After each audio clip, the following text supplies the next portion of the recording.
కావాల్సింది వస్తుంది. అదే 199 999 చెప్తారా?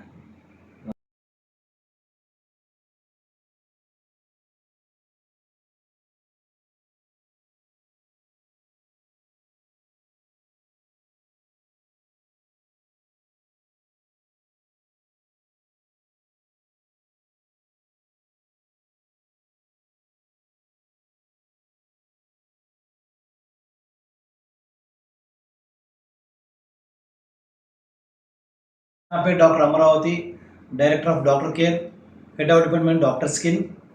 ఈరోజు మనము 100 డేస్ యాంటీబయాటిక్ ప్రోగ్రామ్ గురించి చర్చించదలుచుకున్నాను. అసలు 100 డేస్ యాంటీబయాటిక్ ప్రోగ్రామ్ అంటే ఏమిటంటే, చాలామంది యాంటీబయాటిక్స్ యూజ్ చేసి హెల్త్ చాలామంది దెబ్బ తీసుకుంటున్నారు. దీనికోసమని మా డాక్టర్ కేర్ టీం ఒక 45 మంది డాక్టర్లు ఒక 2 నెలల ప్రకారము రీసెర్చ్ చేయడం జరిగింది. అసలు ఎందుకు వస్తున్నాయి ఈ విధంగా జబ్బులని రీసెర్చ్లో చాలా ఆశ్చర్యకరమైన విషయాలు బయటపడ్డాయి. ముఖ్యంగా ఈ యాంటీబయాటిక్స్ రకరకాల వాడడం వలన బాడీలో గట్ ప్రాబ్లమ్స్ వచ్చేసి, గట్లో మంచి బ్యాక్టీరియా, బ్యాడ్ బ్యాక్టీరియా ఉంటుంది.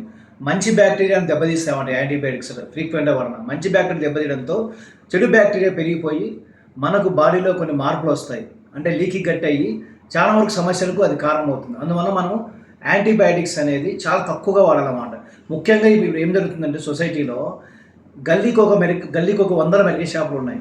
అంటే ఫేక్ డాక్టర్స్, అన్క్వాలిఫైడ్ డాక్టర్స్ ఏం చేస్తున్నారంటే, పేషెంట్ వెళ్ళగానే రకరకాల యాంటీబయాటిక్స్ వాళ్ళని ప్రయోగం చేస్తున్నారు. రకరకాల టెస్టింగ్ రాసి, రకరకాల యాంటీబయాటిక్స్ రాసి, అసలు కొన్ని జబ్బులకు యాంటీబయాటిక్స్ అవసరం లేదు. మనకు బాడీలో న్యాచురల్ ఇమ్యూనిటీ ఉంటుంది అన్నమాట. అంటే ఒక జబ్బు వచ్చిన తర్వాత ఇంక్యుబేషన్ పీరియడ్ అంటే 5 నుంచి 10 రోజులు ఒక జబ్బు మట్టి ఉంటుంది. అది న్యాచురల్గా వచ్చి వెళ్ళిపోతుంది. ఏదో అవసరమైతే పారాసిటమాల్ ఏదో కొన్ని లైట్గా వేసుకోవాలి టాబ్లెట్. కానీ మనం ఏం చేస్తాం, రైట్ ఫ్రమ్ ఫస్ట్ డే నుంచే రకరకాల యాంటీబయాటిక్స్, రకరకాల ఇంజక్షన్లు ఓవర్ ద కౌంటర్. అంటే మెడికల్ షాప్లోనే ఇప్పుడు ఒకప్పుడు మెడికల్ షాప్లో మందులు ఇచ్చేవారు, మెడికల్ షాప్లో ఇంజక్షన్ కూడా ఇస్తున్నారు. ఇంకా ఏమవుతుందంటే, కొంతమంది పీరియాటిషియన్ దగ్గర పేరెంట్స్ యాంగ్జైటీతో మా పాపకు 101 ఫీవర్ వచ్చింది, ఒక గంటలు తగ్గిపోవాలి, రేపటికల్లా తగ్గిపోవాలని వాళ్ళు ప్రెజర్ పెట్టడంతో రకరకాల హైర్ యాంటీబయాటిక్స్ వాడడం వలన పిల్లప్పటి నుంచే వాళ్ళకు రకరకాల జబ్బులు తోడుతున్నాయి. అప్పుడు ఏమవుతుందంటే, ఫీవర్ తగ్గిపోతుంది, కానీ వాళ్ళకు టాన్సిలైటిస్ వస్తాయి, అడినైటిస్ వస్తాయి. కొన్నాళ్ళ తర్వాత కాఫ్ వస్తుంది, తర్వాత బ్రాంకైటిస్ వస్తుంది, తర్వాత అస్తమా వస్తుంది పెద్దగా, తర్వాత స్కిన్ ప్రాబ్లమ్స్ వస్తాయి, తర్వాత కొంతమంది క్యాన్సర్లు వస్తున్నాయి. ఏం చేస్తున్నారంటే, సొసైటీలో ఈ హయ్యర్ యాంటీబయాటిక్స్ వాడడం వల్ల, రకరకాల యాంటీబయాటిక్ వలన బాడీలో కెమికల్ బాడీ తయారవుతుంది. అంటే బాడీ అంతా విషపూరితం అవుతుంది, బాడీ టాక్సిసిటీ అవుతుంది. అప్పుడు లివర్ దెబ్బతింటాయి, కిడ్నీలు దెబ్బతింటాయి, క్యాన్సర్లు వస్తున్నాయి. అందులో మేము చెప్పేది ఏంటంటే, మా 100 డేస్ ప్రోగ్రామ్ వల్ల జనాలు అవేర్నెస్ తెస్తున్నాం. మేము పలానా మందులు వాడడం చెప్పట్లేదు, మీలో అవేర్నెస్ పెంచడం కోసమే. మీరు యాంటీబయాటిక్స్ ఎక్కువ వాడడం వల్ల మీ బాడీలో ఏం మార్పులు జరుగుతాయో మేము చెప్పదలుచుకున్నాం అంతే. ఎక్కువగా వాడి చాలామంది దెబ్బతింటున్నారు. మేము మా రీసెర్చ్ తెలిసిన విషయం అనమాట. అందువల్ల మేము గవర్నమెంట్ కూడా ఏం కోరుతున్నామంటే, అవేర్నెస్ క్రియేట్ చేయండి, మాకు సపోర్ట్ చేయండి. రకరకాల మందులు వాడి మీకు తెలుసు, మన ఫార్మా హబ్ హైదరాబాద్ అయింది. ఎందుకంటే మన వాళ్ళు వాడేది ఏంటంటే ఎక్స్పోర్ట్ చేస్తే ఎక్కువ యాంటీబయాటిక్స్ ఇవన్నీ.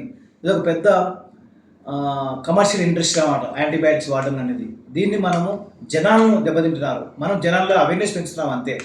పబ్లిక్ను మనం వాడితే ఏమవుతుంది, వాడుకుంటే ఏమవుతుంది, వాడినప్పుడు మనం ఏ విధంగా మనం సఫర్ అవుతామనే విషయాన్ని మనము మా డాక్టర్ కేర్ హోమియోపతి ద్వారా 100 డేస్ ప్రోగ్రామ్ను అవేర్నెస్ క్రియేట్ చేస్తున్నాం.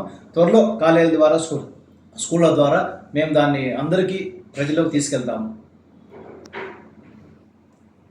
చాలామంది తెలుసు, కరోనా రాకముందు చాలామందికి ఏం తెలిసి tablets paracetamol, cetirizine, B complex 3-4 రకాలు తెలిసేవి. కరోనా వచ్చిన తర్వాత ఏమైంది, ప్రతి ఒక్కరు యాంటీబయాటిక్స్ తెలుసుకున్నారు. ప్రతి ఒక్కరు చిన్న జలుబు దగ్గు రాగానే యాంటీబయాటిక్ వాడతారు. అసలు జలుబు అనేది వైరస్, అంటే ఇన్ఫ్లుయెన్జా. దానికి ఏ యాంటీబయాటిక్ పనిచేయదు, అవసరం కూడా లేదు. తెలియక మన వాళ్ళు ఏం చేస్తారు, ఫ్యాషన్ అయిపోయింది యాంటీబయాటిక్ వాడడం. చదువుకున్నా కూడా కానీ ఎయిథ్రోమైసిన్ అనే, సెబడాక్సిన్ అనే, మొరసెఫాన్ అని చెప్పుకొని వేసుకోవడం వలన వాళ్ళకి ఇంకా జబ్బులు పెరిగిపోతున్నాయి. అసలు వైరస్ దాని బుక్ పనిచేయవసరం. యాంటీబయాటిక్స్ ఎక్కువ వాడి బాడీలో డ్రగ్ రెసిస్టెన్స్ వస్తుంది. ముఖ్యంగా స్కిన్ ప్రాబ్లమ్స్ వస్తున్నాయి. చాలామంది ఎక్కువ యాంటీబయాటిక్ డ్రగ్స్ వాడడం వలన విటిలిగో అనే ప్రాబ్లమ్, సోరియాసిస్ ప్రాబ్లమ్, అట్టికేరి అంటే దద్దులాగా వస్తాయి, హైవ్స్ అంటారు, దద్దులాగా వస్తాయి, ఎగ్జిమా వస్తుంది, రకరకాల ఇన్హేలర్స్ వాడి ఇంకెన్నో సమస్యలు వస్తున్నాయి. అందువల్ల చెప్పింది, మనము బాడీలో ఎప్పుడైనా సరే తక్కువగా మెడిసిన్స్ తీసుకోవాలి. ఈ కరోనా వచ్చిన తర్వాత ఏమైతుంది, చాలామంది యాంటీబయాటిక్స్ క్యారీ చేస్తున్నారు.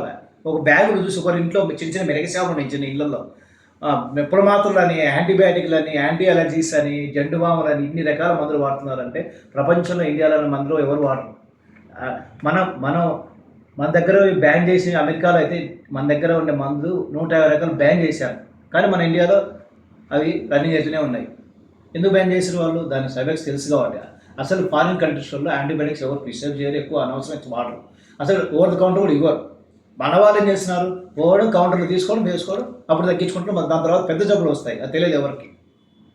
అందువల్ల చెప్పేది ఏంటంటే మన బాడీని కెమికల్ బాడీ చేయకుండా మందులు తగ్గించుకోండి, న్యాచురల్ ఇమ్యూనిటీగా ఉంటుంది, న్యాచురల్గా ఏమైనా తీసుకోండి, అప్పుడు మనకు ఇమ్యూనిటీ పెరుగుతుంది. మన దాంట్లో హోమియోపతి, ఆయుర్వేద విధానము, న్యాచురోపతి విధానం ద్వారా మీలో ఉండే రెసిస్టెన్స్ని, ఇమ్యూనిటీ కాపాడుకోండి.